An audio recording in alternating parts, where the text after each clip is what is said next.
To Kara. I'm Rahul Guripudi, the senior curator here at Kara. I'm joined here together with Amy Catedral, our curator of public programs. Thank you. Together with everybody here at Kara, we'd love to welcome you all for this evening and for Octavia Project's showcase. For those of you that are here for the very first time, Kara is short for the Center for Art Research and Alliances, and we're a space that seeks to create kinship and care-based learning, and research. We're a place that also really seeks, through our programs, to bring forward polyphonous tellings and retellings of our collective pasts, presents, and futures. Our work at Kara for these initial years is guided by a question by Yanomami philosopher and shaman, Davi Kopenawa, who asks, how can we not only dream about ourselves? Bloom how you must, wild until you're free. Our sound program for this year is informed by the spirit. And we are very honored to host and to listen very closely to two organizations that center communities and are committed to nurturing creative and vibrant futures. First among these is Voluminous Arts, founded by Gabby and Reina Rissom, a transgender liberation project and record label that creates space for trans people to explore expansiveness through music, sound, community, and experimental art. Working closely with Voluminous Arts, we co-developed a summer residency for 6 transdisciplinary practitioners who, together with us, are holding and hosting a space for collective respite, reflection, and ritual, while being visited by generous workshops and sessions with the likes of Devin Emery, Isidora Neves Marquez, Victoria Cruz, Che Gossett, Anais Duplan, Mackenzie Wark, S.J. Norman, and Silvia Federici. The second organization, and the reason for us gathering here this evening, is the Octavia Projects.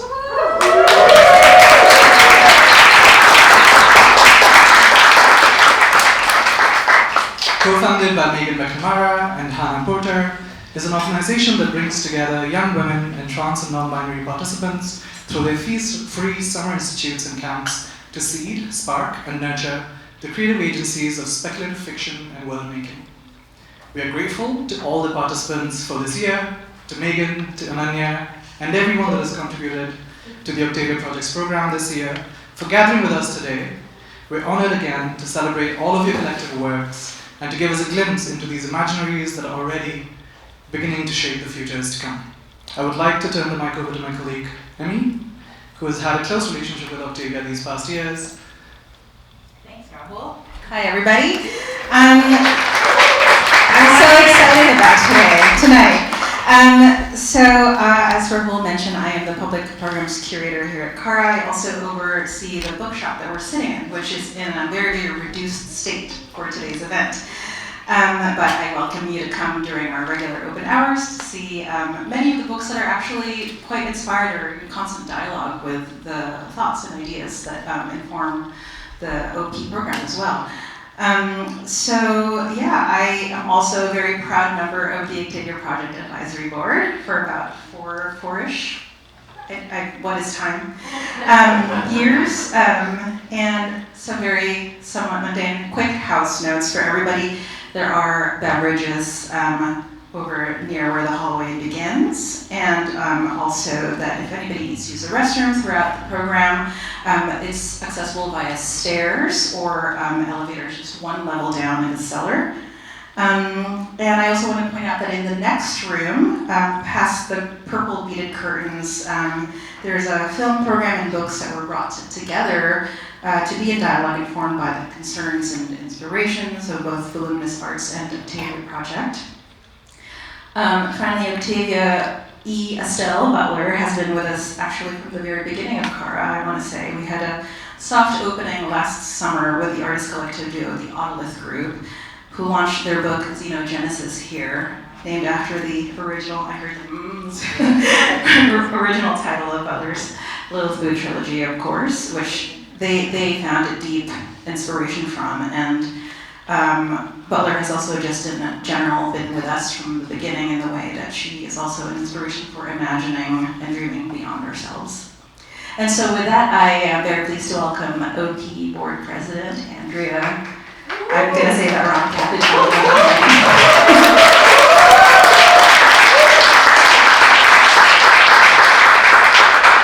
Thank you so much, Raul and Emmy. That was a wonderful introduction, and thank you for hosting us tonight.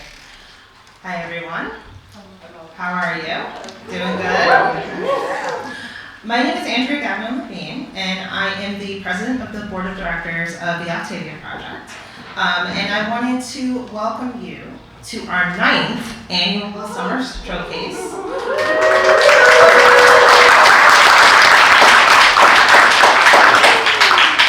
We are here to celebrate our incredible Summer Institute participants. And all the work that they've created these last several weeks. We are honored to be here at the Center for Art Research and Alliances. It really does feel like the perfect space to celebrate this work.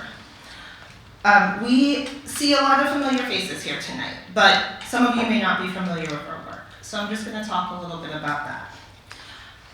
We are a Brooklyn-based nonprofit that uses the creative power of science fiction and community to envision new futures and greater possibilities for our world. We foster spaces of imagination and exploration for teens and tweens of Brooklyn, blending creative writing, art, science, and technology to encourage critical thinking, build confidence, and develop skills in a myriad of subjects. We offer a summer institute and a summer camp for young women, trans, and non-binary youth. And during the summer, we have several weeks of workshops, each focusing on STEM or art media. As our participants learn how to code pixel designs, create ceramics, develop stories, they also learn how those same skills are used in urban planning, architecture, and game development. Each workshop allows them to see their world differently and gives them the confidence to be change makers in their communities. We've been doing this work since 2015, and every summer we witness the creativity and innovation of Brooklyn's youth. And I must say, it's hard not to get inspired by them. This generation knows what they want, and they're not afraid to go after it. I can't wait for you all to see the various worlds that they have imagined. With that said, I'd like to welcome our program manager, Ananya Garg, to the stage to dive into the details.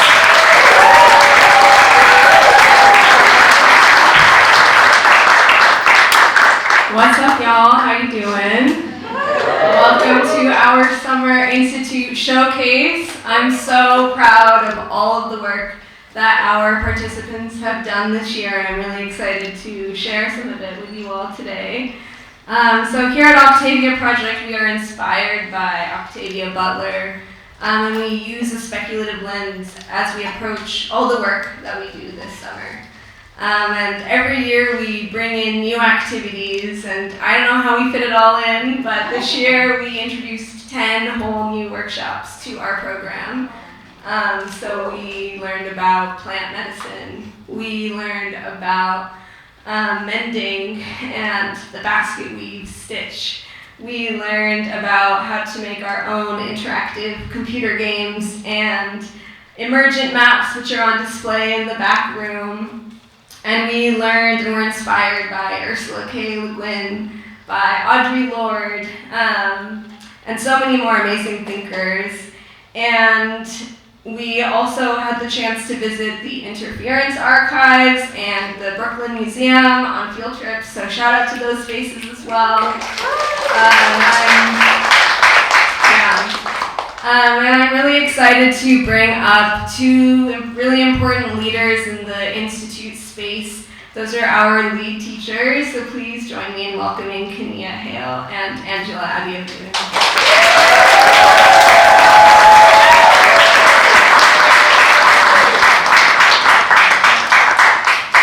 Thank you, Ananya. And as she mentioned, I'm Angela. And I'm Kania. And we're the Summer Institute lead teachers. Yeah, so we're really excited to have entered the time of the night where we'll be inviting our participants up to share some of the amazing work that they've created this summer. So So y'all got some practice. So once our performers come up, please feel free to show them love, snap, cheer, clap, whatever you do to show congratulations for our participants. And so we're going to get started. So we're going to start with Christina Permal, who will be showing us a twine that she worked on.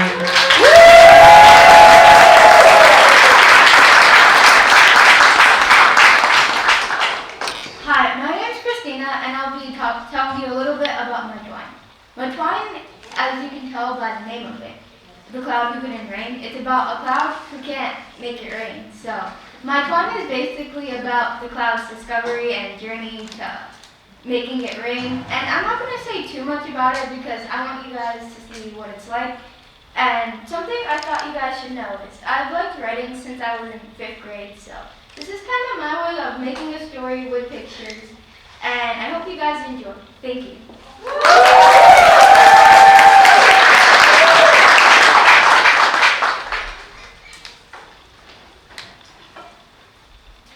All right, next up, we've got one of our program fellows, Samara Scott. Woo! And also a quick reminder, the twine that Christina just showed, you can play in the back after we're done. So, yeah. Okay, let's go, Samara. Woo!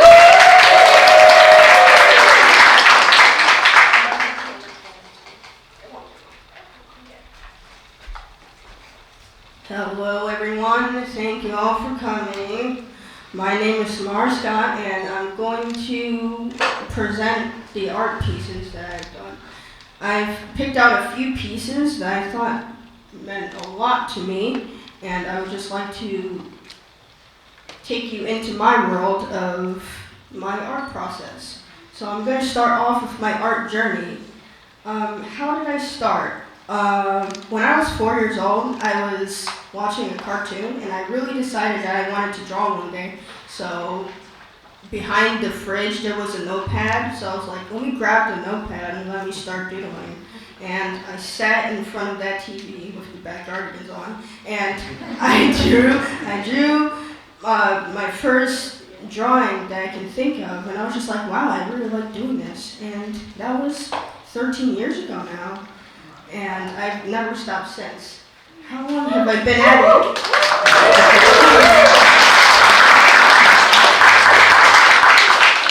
How long have I been at it? Well, I just told you, it's been 13 years. But I've started taking it seriously about 6 or 7 years ago. And my dream as an artist is to take my drawings and sell them and become a freelance artist and work for myself and inspire others through my art.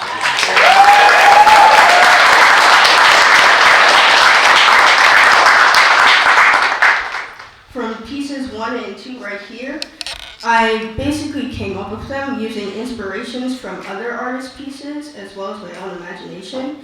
So from artists' art styles, I like to basically study their art style, take the things that I like about their art style and apply it to my own art.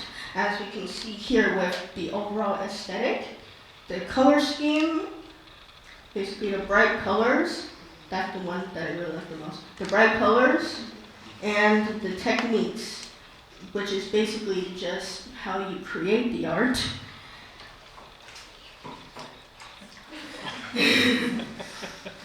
And these pieces right here, well, basically my dream really is to become a comic artist. Like one day I really want to create a comic of my own, and these pieces are just little practice pieces that I decided to do until I get the courage to go full-fledged.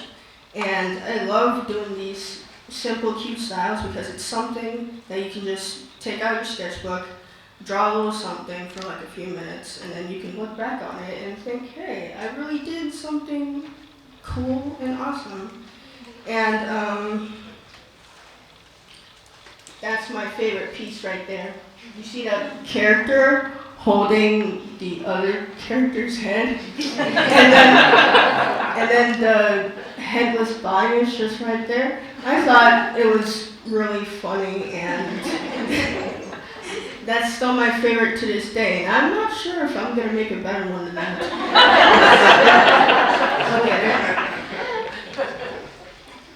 But yeah, I just wanted to show off my art today. I would just like to say these few last points.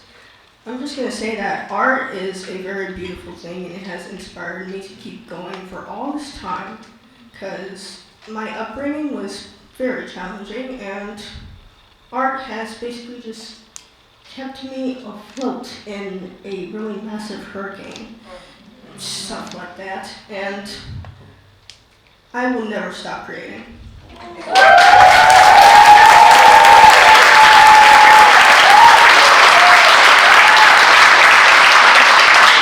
I will keep doing it until I physically can't anymore. Thank you guys.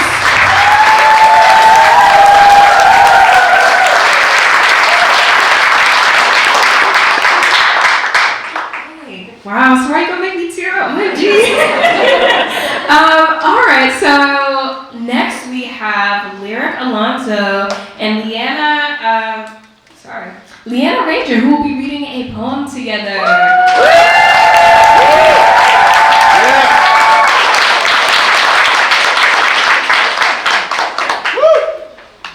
This microphone's making me feel short.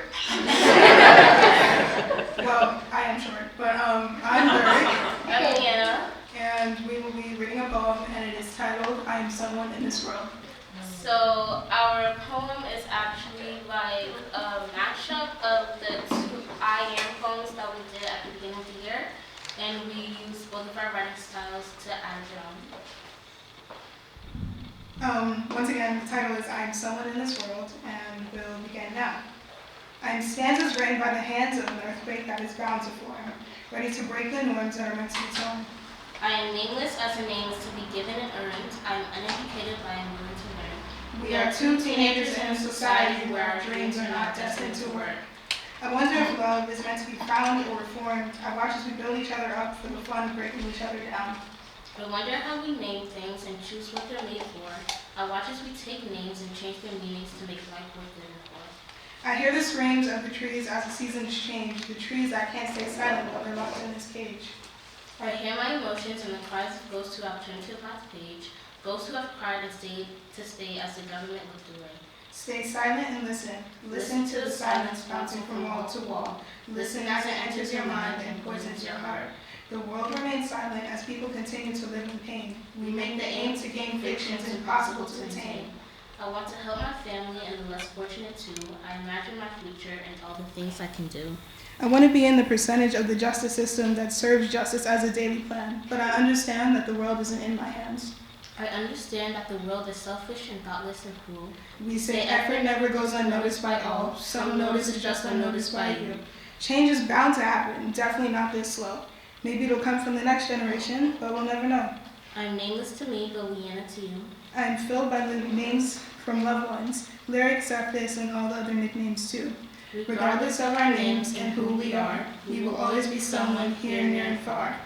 I like to think I can play the guitar, a musical charade of strings and bars. I like to think I can speak Spanish, para romper los límites entre nosotros. We wake up every day wondering how we can make change. Using literature and signatures, we scribble on each page.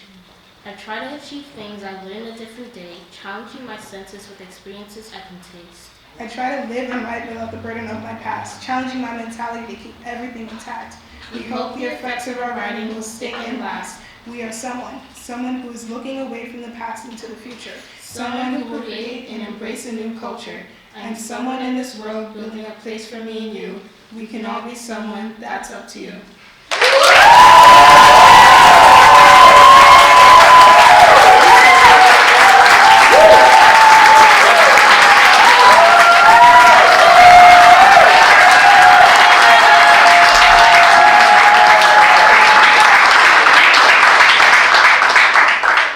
Excited for you all to continue to share your writing with the world. Y'all did amazing. Next up, we have Josephine Wang, who will be sharing her zine. Josephine.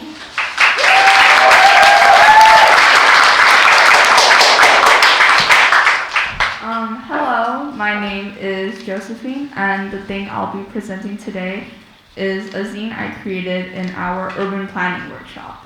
In our urban planning workshop, we talked about the relationship between nature and our urban cities and how their relationship with each other affects the world and us as well.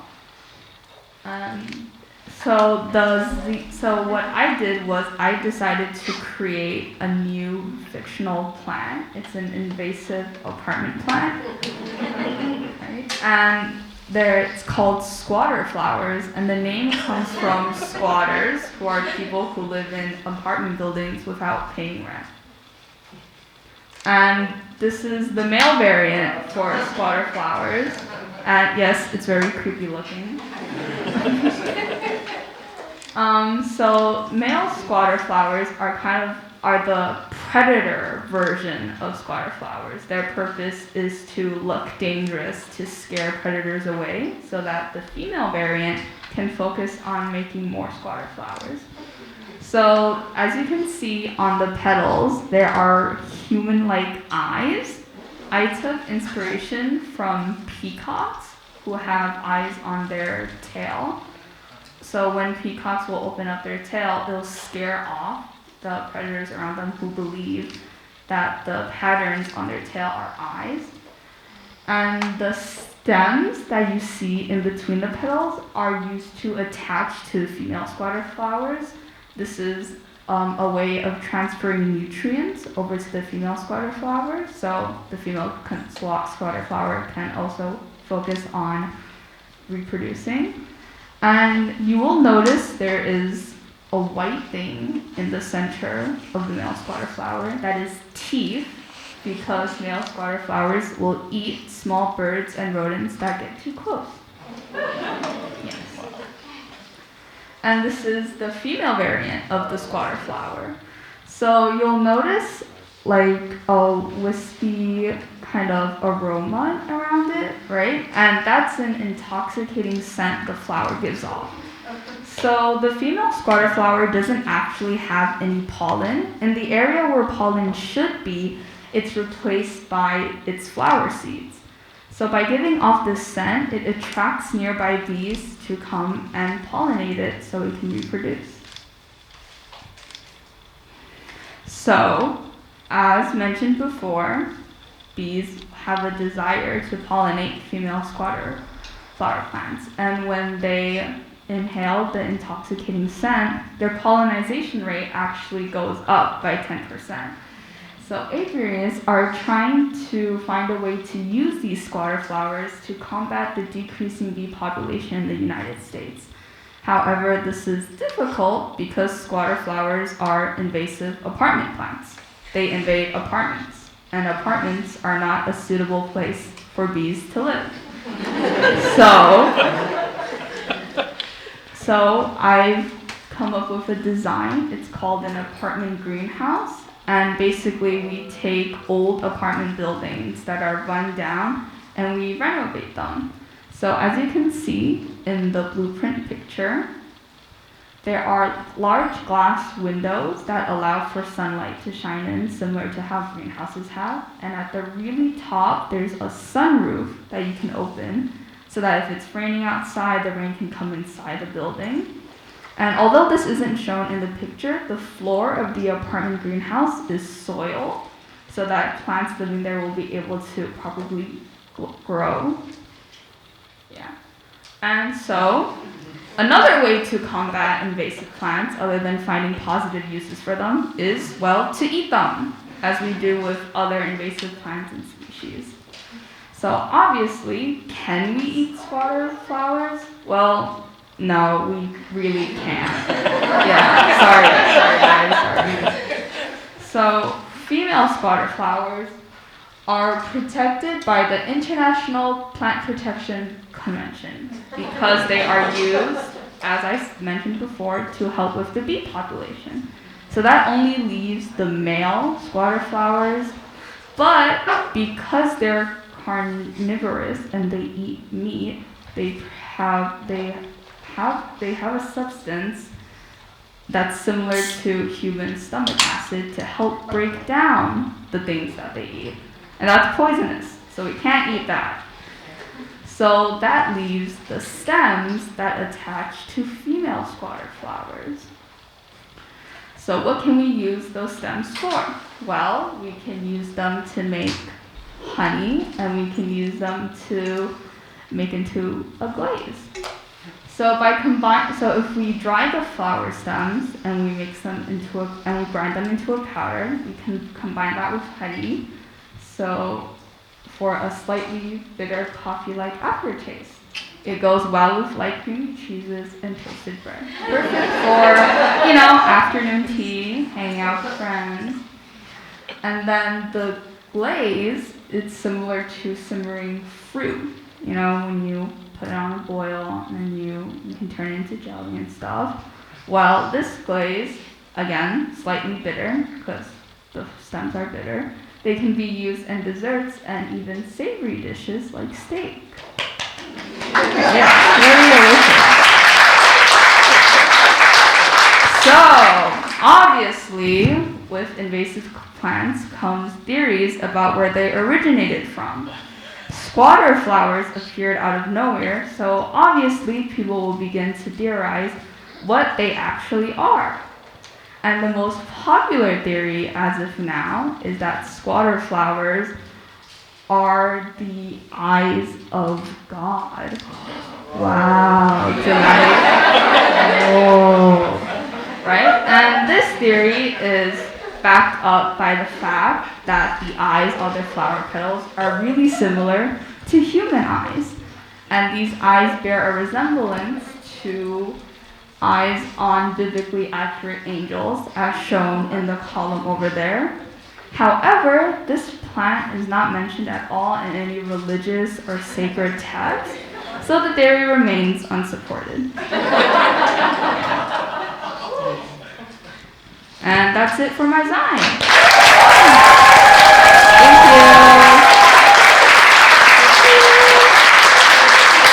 you.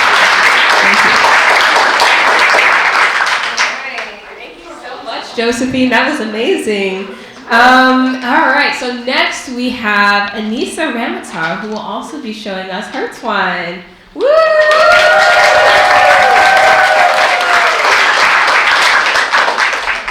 Okay.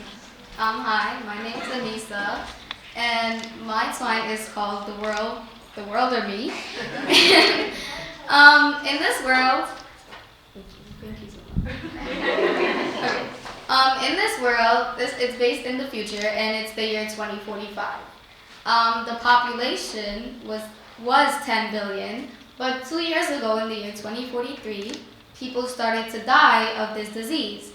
A disease which the red cells start to attack the body and attack the brain, and the brain starts to attack the body. So there's this scientist who's been working on this cure since she found out she had it. And she finally found it, which brings us to the year 2045. Sorry, I forgot what else I was supposed to say. And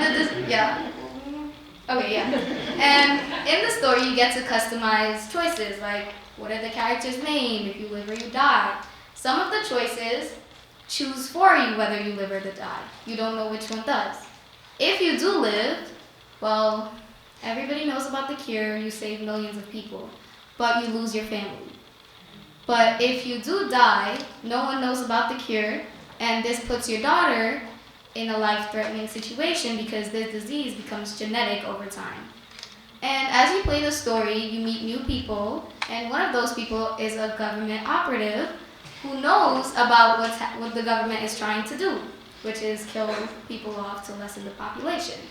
So this government operative eventually switches sides based on the choices you make. So eventually, this leads to your live or die situation. If you choose to go forward with your plan to help everyone, well then the government kills your family basically. And if you do die, then I'm sorry for your daughter. So basically, you don't know if you're going to choose your family, if you're going to choose the world. So I think that's what makes it fun.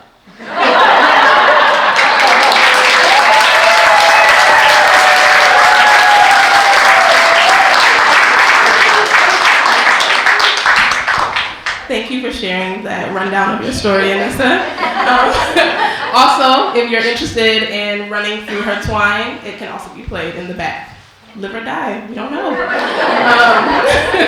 Uni, can you change the slides? Thank you. So every year, the Octavia Project Summer Institute makes a zine, and the fellows come together to create the cover.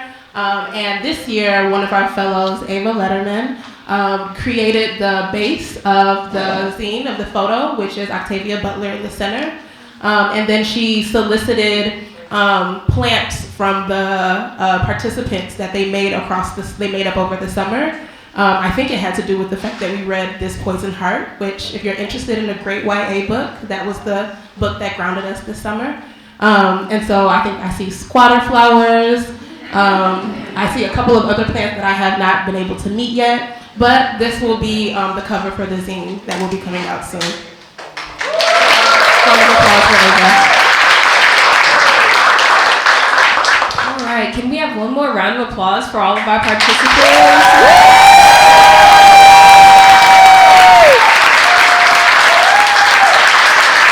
All of your art is so stunning. And again, feel free to check out the rest of their twines in the back. Again, some of their art is up on the walls. Feel free to come ask them about some of their stuff if you're curious.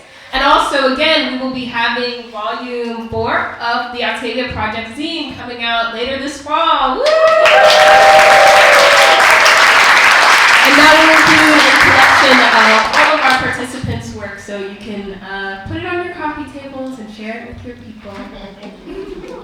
All right, so we have a few more performances, and for this next part, we're going to pass it off to the Octavia Project Executive Director and Co-Founder, Megan. Thank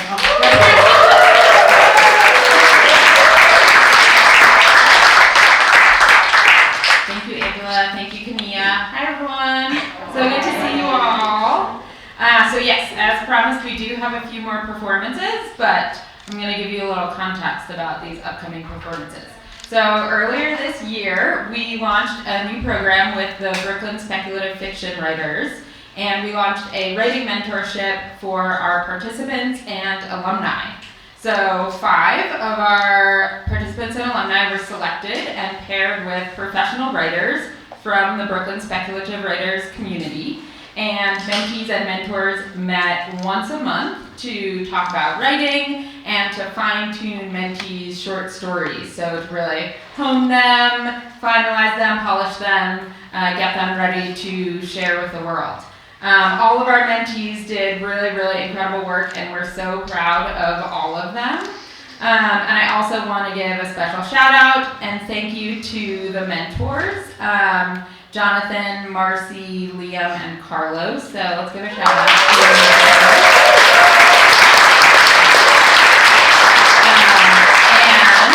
And you are going to get to hear a few of those pieces tonight.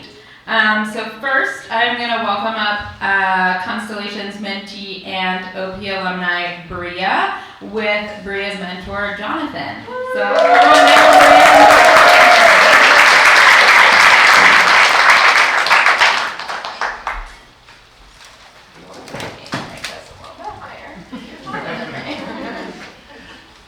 Can y'all hear me? Yes. Hi, my name is Bria Goodman, like Debbie said. Hello everyone, I'm Jonathan Hernandez. I was Bria's mentor. I'll just introduce the story. So our working title is Gowanus. Gowanus is a story about a closely knit type group of friends from Gowanus, Brooklyn. And Angel is the heart of the group. He's the natural peacemaker. Aria is the girl next door with a twist. Zaya is the social butterfly. She's the kind of person who can bring strangers into the group, which sometimes creates tension, which is good for storytelling. And Kasim is, he's the wise person of the group. He's sort of like an old soul. So as you know, unfortunately, in life, it can be difficult to maintain ties over time. As we get older, groups sort of grow apart, and unfortunately something tragic occurs which sort of threatens to break apart the group. So Angel, naturally being the peacemaker, attempts to mend things together, and of course he fails. And until one day, he's contacted from beyond by the spirit of his deceased grandmother, and she helps him put together the group.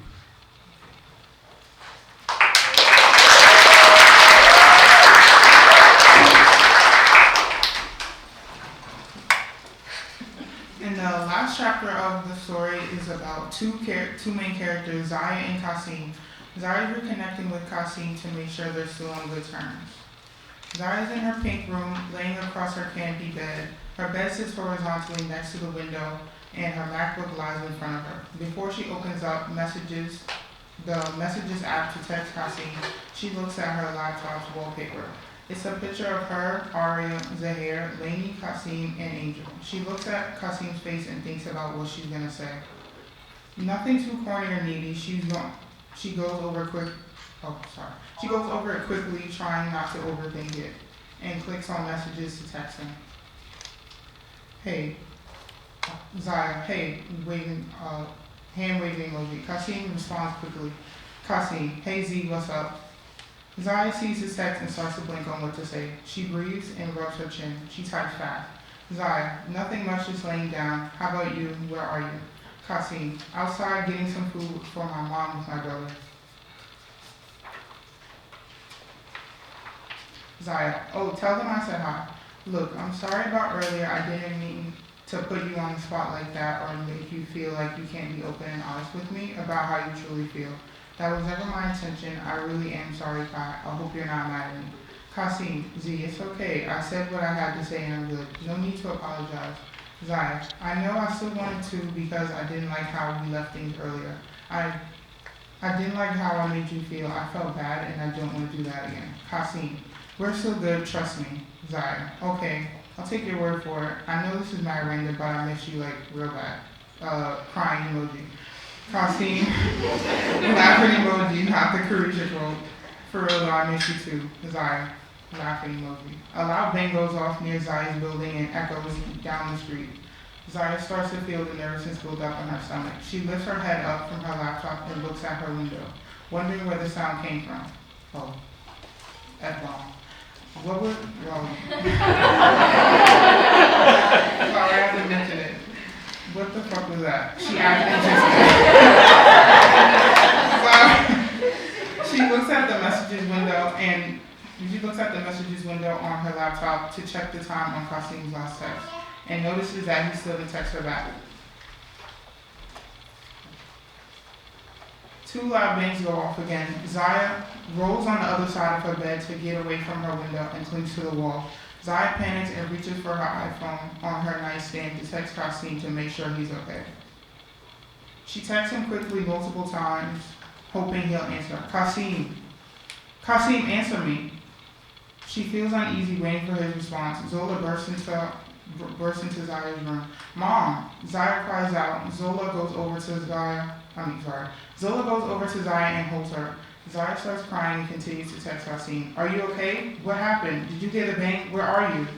Zaya, why are you crying? What is it? Are you hurt? She sniffles. I don't know, Mom. I don't know. She starts to cry again, thinking of what could have happened to Kasim. Zola holds her close. She goes to Kasim's photo and taps on the call icon. She's shaky from the bang. His phone goes straight to voicemail. She shakes her head nervously, making no eye contact with her mom. I think something happened to Kasim.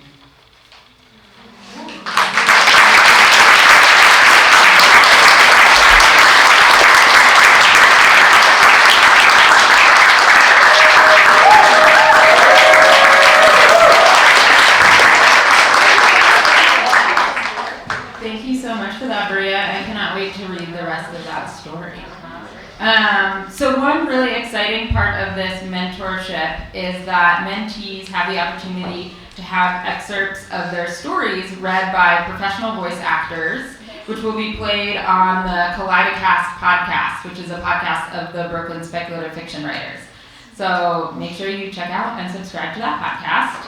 But also tonight you're going to get a sneak peek of 2 of those pieces. So next up, I want to welcome up Eden Bishop. Come on down, Eden.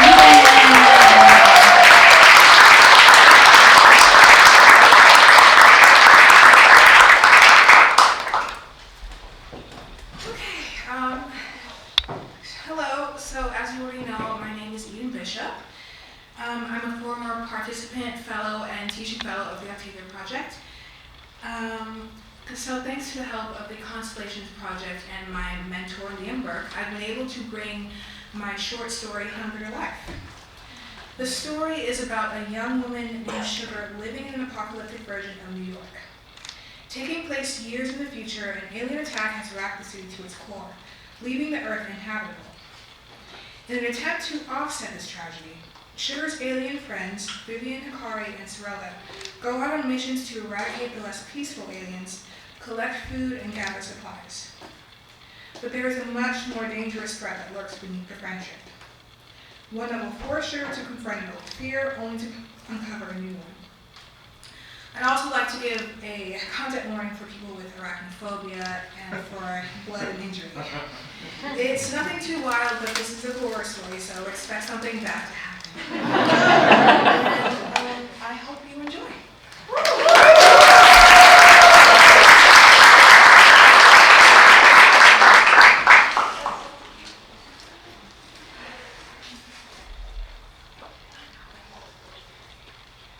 It was a spider, a big, hairy, black one, which was currently feasting on a bug. Sugar froze in shock, her body stopping in its tracks. Hot fear prickled her skin, and she had half a mind to call her uncle back down. She shot that idea down. Her scream might alert it. Besides, she couldn't take her eyes off the arachnid. Its movements were jagged and quick as it tore into its prey. The bug underneath it twitched every few seconds, and Sugar winced, grasping that it was still alive. Her heart churned with sympathy, choosing to turn her focus back onto the spider. Its hair stuck out in all directions, its long limbs arching unnaturally. Sugar creeped closer, despite her instincts shouting otherwise. She could see the inside of the bug as the spider continued its meal. When the spider made eye contact with her, she jumped most of the way out of her skin. All 8 of its eyes bored deep into her soul, tearing its way inside like the bug. All right, I brought the rest of the boxes down. Now let's... Whoa. Sugar's uncle came back next to her. Ah, geez, I'm sorry, kiddo. I didn't mean to scare you. I didn't know there were any spiders down here. Don't worry, honey. His hand grasped her shoulder, squeezing gently. This kind of thing just happens in nature. Sugar blinked, not even realizing she was crying until the tears ran down her cheeks. Her mouth opened and closed, wanting to voice what she was feeling, but lacking the proper words. The only thing she could croak out was, "Why?" Her uncle took a long pause before responding. "Because it's hungry."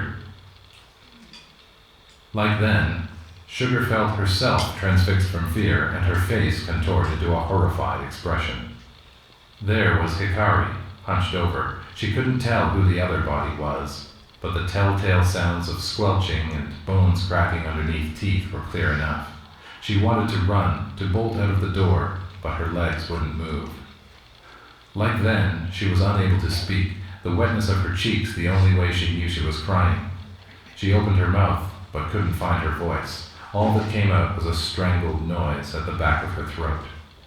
Hikari's head jerked around, and Sugar was met with 2 beaming yellow eyes. They looked crazed, like the being whom they belonged to had completely lost herself. The friend she used stickers with and told her deepest fears to was gone, washed away by those yellow eyes.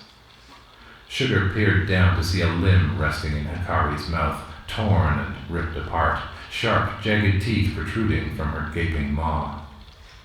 Sugar's breath hitched, and she struggled to get any word out. Like then, she could only manage one. "Why?"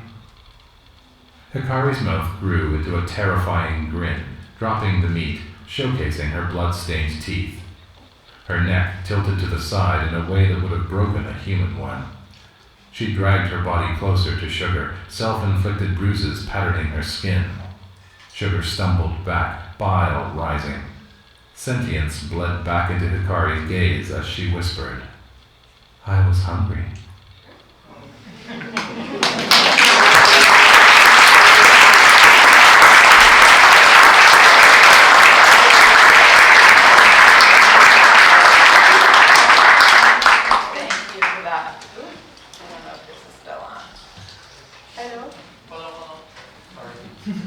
Okay, it's on. Thank you for that, Eden. I'm not going to forget that for a very long time.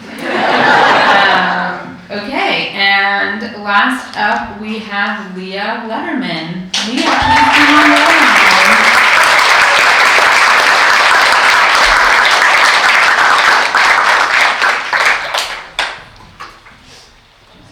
I'm just gonna hold it, I'm short. Thank you guys all for being here today. My name is Leah Letterman. I'm a writer and director from Queens. And I was part of the Constellations mentorship this year. And at the time of figuring out the story I wanted to write, I was really, really angry at my teachers and my community leaders because we had just been through COVID and none of them were acknowledging the fact that we had all been through this massive trauma where we couldn't find people and friends to cope with for years. And I wrote a story about how COVID somehow miraculously went away one day. But because of all the trauma that it caused, adults slowly start to fall into comas and kids have to cope with the fact of the pandemic by themselves. And my story focuses on Jade, a teenage girl my age, who is just entered a new group home and is exploring and goes to find a tunnel that seems to be miraculously in the wall of her group home and is looking for some solace there. So, thank you.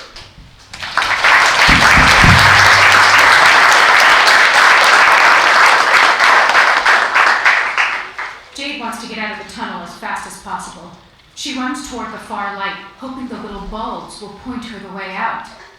She reaches the far light in minutes. Gasping for breath, Jade can finally see the walls around her and the crudely sketched images scraped into the rust around her. They start out as simple teddy bears with crooked snouts and childish game boards. As she walks, the drawings surrounding her increase in intricacy. So does the scraping sound in the walls. She sees toy soldiers with wood grain skin and a dream doll mansion with anything a kid could ask for, with bursts of red rusty colors added in the drawings with all kinds of markers and mediums. The noise consumes the tunnel. The drawings transform from lone objects that are practiced, repeated, and perfected to entire scenes. Oddly, for the first time along Jade's journey, she feels comforted by her surroundings, having a small creative sanctuary unfold in front of her. All the drawings depict a child losing their family that fell early, similar to Jade's life as a young girl. Jade stares at the drawings, admiring one in particular, the textured bark climbing the trunk of a tree, its spiraling leaves intertwined with pops of little roses blooming between branches. Thorny branches reach in every direction, cradling the negative space that is filled with comic strip-like memories of what Jade can assume is the artist's family. A little girl, who might be the young artist, sits at the base of the tree, scratching images into the walls. She looks up at Jade, annoyed at the disruption to her work, and continues working on new images that show the world from before the pandemic, a happy family. In the center of the tree, there is a name, Rosa. The next image shows people sick with virus, some recovered, some not. It shows images from the second pandemic, when it hit all the frontline workers who then fell into comas. This gives Jade the eerie reminder of the day her parents didn't come home. A moment burned into her brain. She'd come home from an unremarkable day of 6th grade to an empty house. Not uncommon, since the hospital where her parents worked was in a different district. She'd made herself a bowl of cereal and started on homework. Minutes turned into hours, but no one came home. When she heard the jangle of keys and the front door open, it was not her parents who stepped through that door. It was a social worker who took Jade to another home. This day of leaving repeated itself month after month, till today when Jade was moved into this last group home, where she found this tunnel. Without acknowledging Jade, Rosa settles back into her work. Jade waves her hand in front of Rosa's face to get her attention. So, is there another exit or something? I kind of broke that one. Jade points back down the tunnel where she came from. Rosa ignores Jade. Are these drawings supposed to be like your life? Jade continues. Because they kind of look like mine. Rosa looks up from her work on the wall with a surprised look and turns around. Yeah, and you're the first to say so.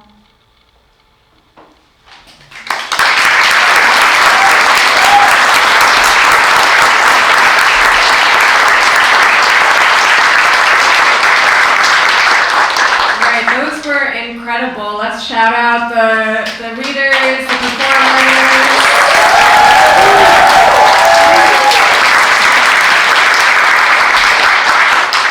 Now I'd like to invite Angela and Kania back up here to help me with this next portion of the event. So we'd like to acknowledge individually all of our wonderful participants this year. So when you hear your name called, please come up and gather your certificate. All right, Lucy Berliner.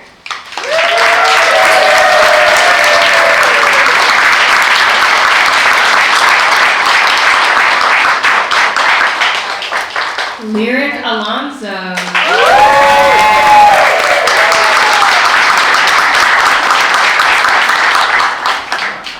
Mike Lehane.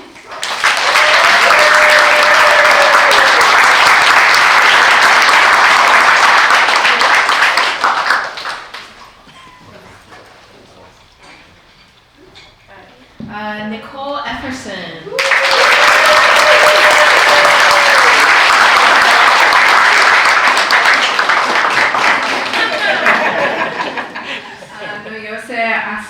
Osakue.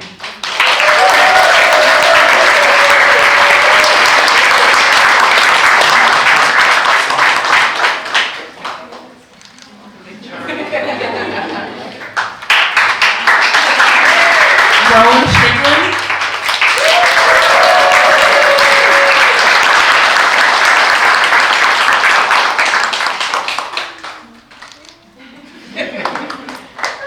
Tatiana Centeno.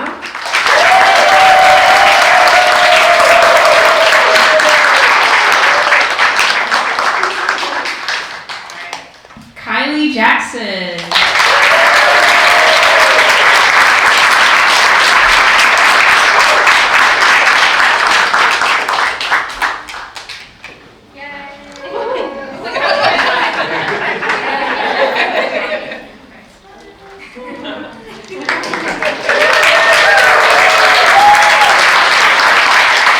Juliana Ranger.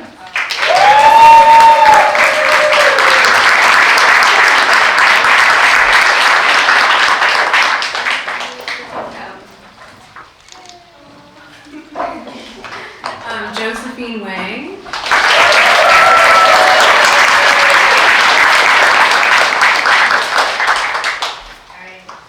Grace Lee.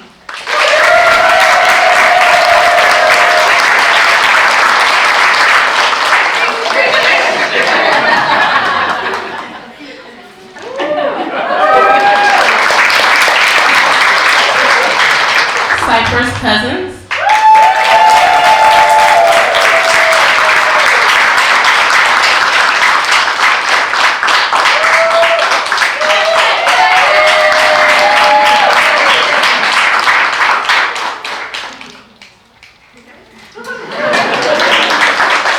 Amelia Rodriguez.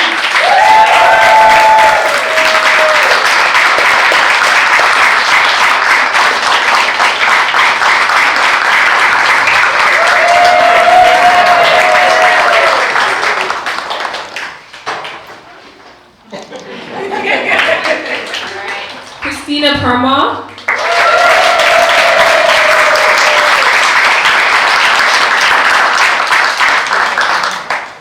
Anissa Ramatar.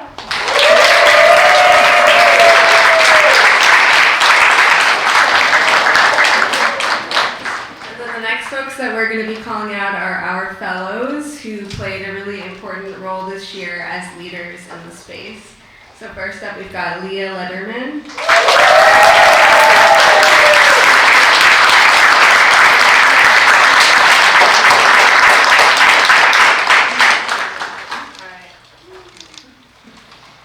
All right, Ava Letterman.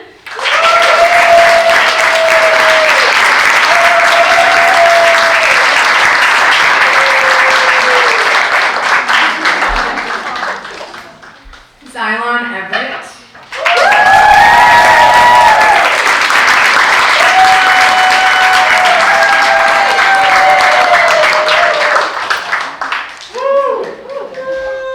And last but definitely not least, Samara Scott.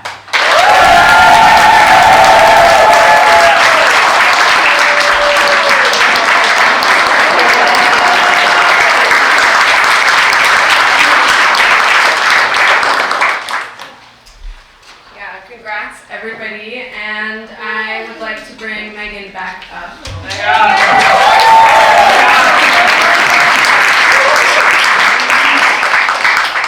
Thanks, Ananya. Congrats again to all of our Summer Institute participants and fellows.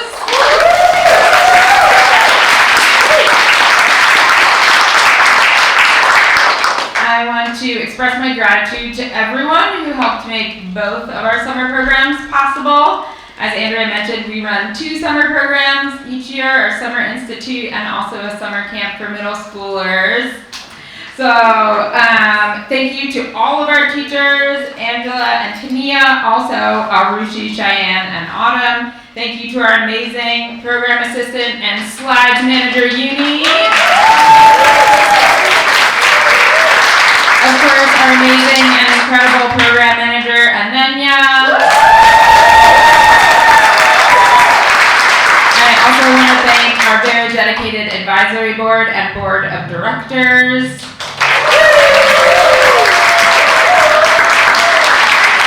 And I also want to thank each and every one of our supporters for making our programs possible. So if you were moved or inspired by what you heard tonight, I encourage you to follow us on Instagram, Twitter, and Facebook at octaviaproj.org. Someone took Octavia Project. Join our mailing list by visiting our website, which is octaviaproject.org. Connect with us if you know a school that might want to host one of our programs, if you want to come be a guest teacher at one of our programs, if you want to get involved behind the scenes at our advisory board or board of directors, please come connect with us. And invest in our next group of participants by making a donation online at octaviaproject.org. Thank you again to Cara for hosting us tonight and for including the Octavia Project in your Bloom. Thank you to all the amazing Cara employees who helped make this whole event possible and look amazing. And thank you all so much for joining us. Please have a great rest of your night. We have this space until 7:30, so go play those amazing twine games that you heard about, mingle, come talk to us. And have a great rest of your summer. Thank you all.